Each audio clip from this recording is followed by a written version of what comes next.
We're here today with Father Anthony Cekada, who is the translator and introducer of the Ottaviani Intervention, both in its former iteration with TAN Publishers and now in a new, very attractive publication by Philothea Press, which came out at the same time as Father's book on the Mass, Work of Human Hands.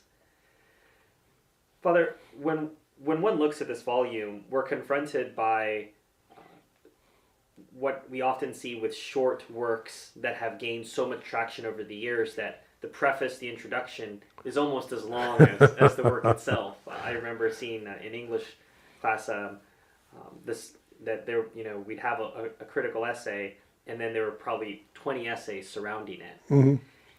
I think that probably says a lot about the enduring quality of the Ottaviani Intervention and why it's important for us.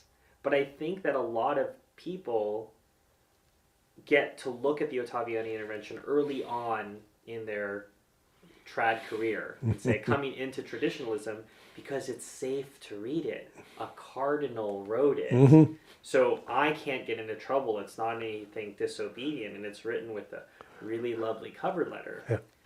But I wanted to read from the cover letter, which I suppose is the cold water in the face Mm-hmm. for anybody who thinks that the Novus Ordo was simply a translation from the Latin rite of Mass. Despite its brevity, so this is in a cover letter that the Cardinal wrote, despite its brevity, the study shows quite clearly that the Novus Ordo Missae, considering the new elements susceptible to widely different interpretations which are implied or taken for granted, represents, both as a whole and in its details, a striking departure from the Catholic theology of the Mass as it was formulated in Session 22 of the Council of Trent. The canons of the rite definitively fixed at that time erected an insurmountable barrier against any heresy which might attack the integrity of the mystery. Now, Father, I have to say at that point, that's a put down the book moment. For sure. Yeah. Both as a whole and in its details. One might ask how the Cardinal is able to write this as simply an intellectual critique when he clearly has a visceral reaction to what's going on with the new Mass. How can we contextualize this back in 1969 when this was given to Paul VI, and now, so many years, so many decades later, looking back at it? Well, those particular comments that the Cardinal made were in the context of this sort of ongoing liturgical revolution. And someone like Cardinal Ottaviani, or even someone like myself, I was just a seminarian at that point, you could see the attacks being made on the Catholic liturgy, on the Mass, and on the underlying doctrines. Specifically the doctrines of the Council of Trent, the teaching of the Council of Trent about the mystery of the Holy Sacrifice of the Mass. So the faith of the Mass, in fact, are being attacked. And his letter, in effect, is saying that what you have is another attack on on Catholic teaching represented by this new rite. So this is an extremely striking statement, and as you say, it is a put down the book moment.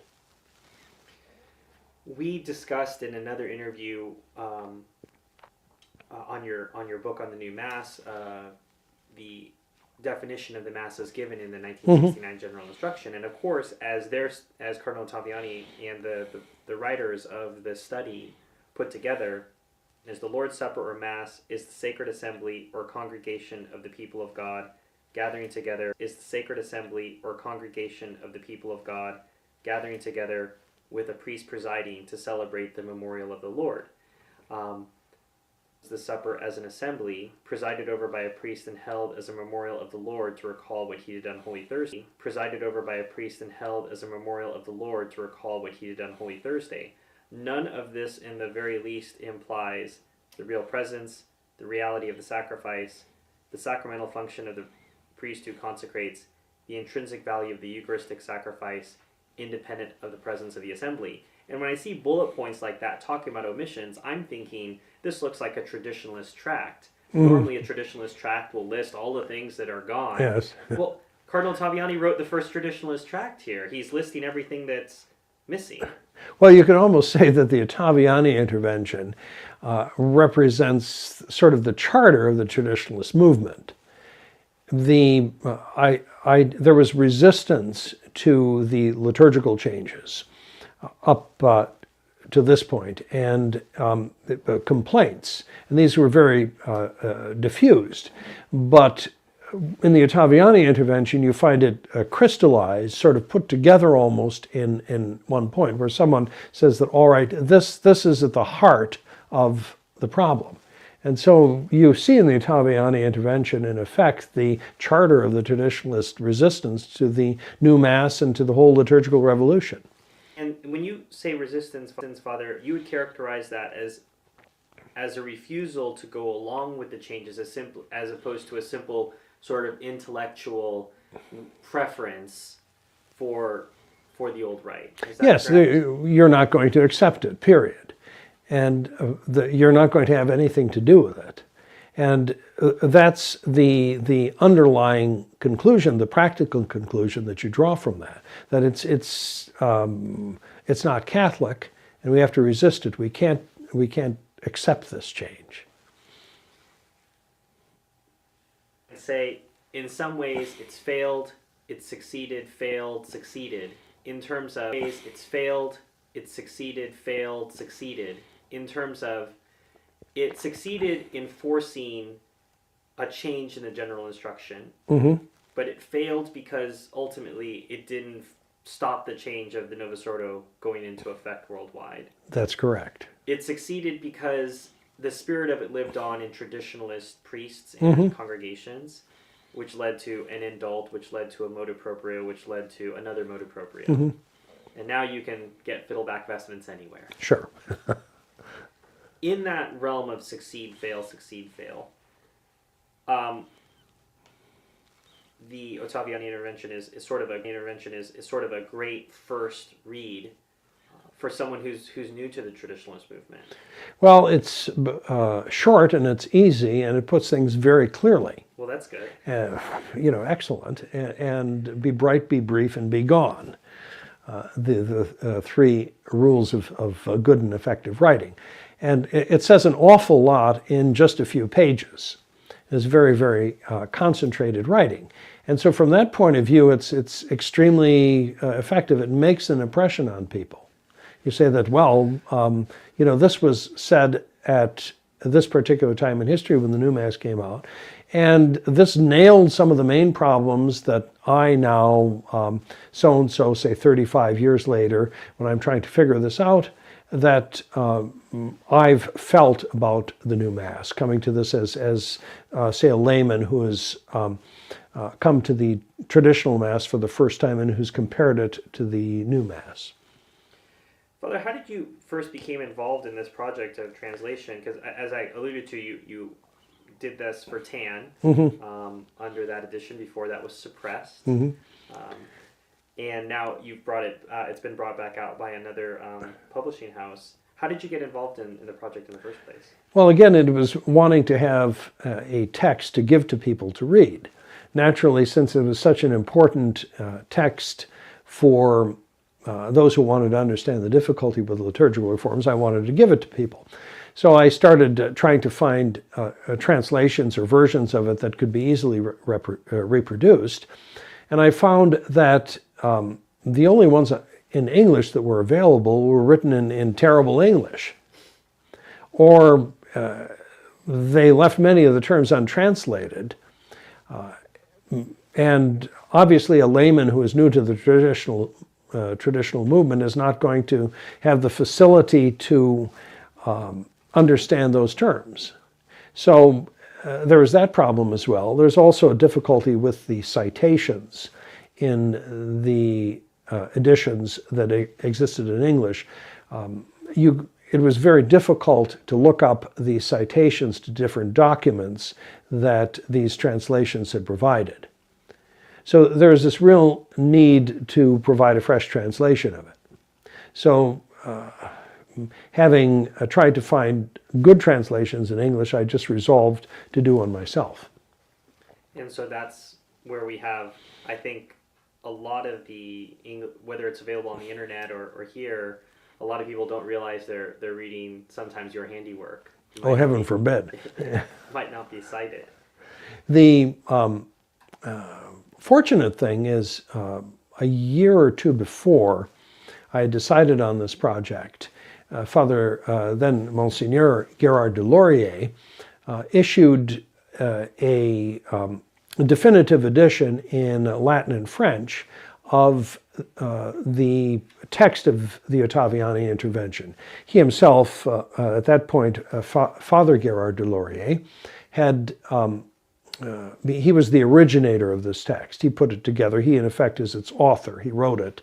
And he dictated it in French and Italian simultaneously. And so there are two texts of it. And eventually, he reissued all of these texts so I could have I had a good original to work from. So the Latin and French, so the language of the church and the language of God. No, excuse me, the Italian and French, the language of good pasta and of fine food, if you will. So so that's the source text that you work yes, on. Yes.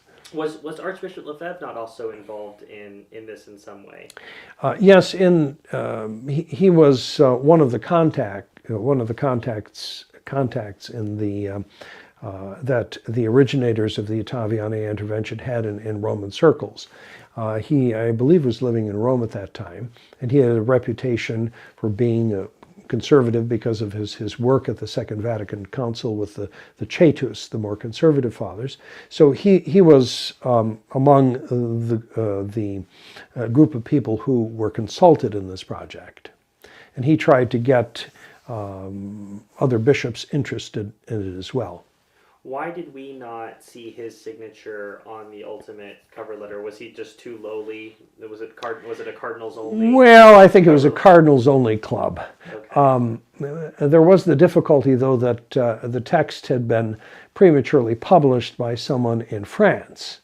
And there would have been more signatures to the cover letter that Ottaviani had put together if it had not been prematurely publicized.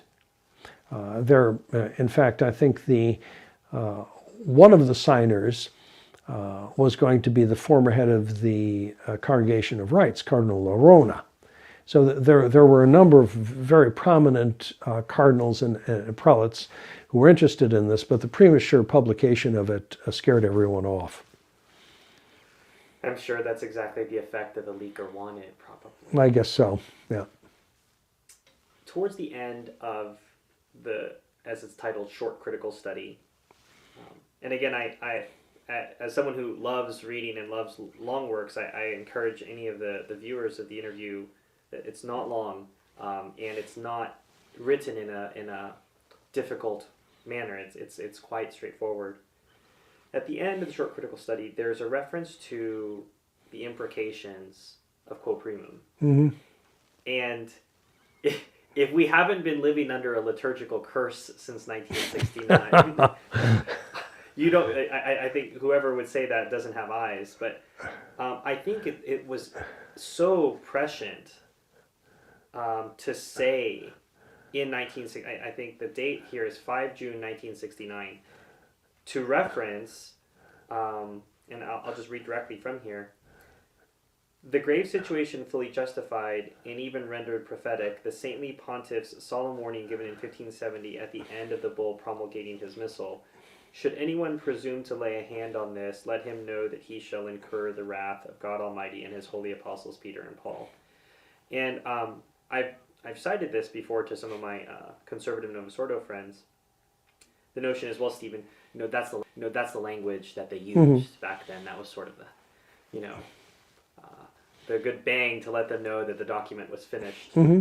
I said, yes, I do realize that, but it does say that there's a curse here with messing with this. And we look now, so many years later, 40 some years later, are we living under the curse of quo primum? Is that a good way to put it? We're living under the curse of the Mass of Paul VI, I would say. And I suppose that's the curse of quo primum. That's an interesting way of looking at it. I never quite thought of that language at the end of the bull in those terms. Of course, it is a standard legal formula. But certainly in a larger sense, what you say is true, because to effect such a global shift in the worship of the church, there are bound to be some effects to it. St. Thomas talks about the danger all the time of changing a law, and of the danger to the common good. Certainly this is also true when you speak about liturgical changes, because liturgy and belief are intimately connected. And to change the content, the radical way of the sacred liturgy, is to change people's belief as well. And that certainly has been the curse of the new Mass. Because of these changes, people have come to a different and false understanding of the theology of the Mass. Fortunately, yes. So to know where we are and where we're currently going, it's useful to go back to see where this all started. Precisely. Yeah. So for those interested in getting the book, which not only obviously has the text, but some helpful translation notes and a preface written by a Father Anthony Cekada, one can go to philotheapress.com and order the books directly in their bulk discounts for bookstores. Thanks so much for your time today, Father. Thank you, Stephen.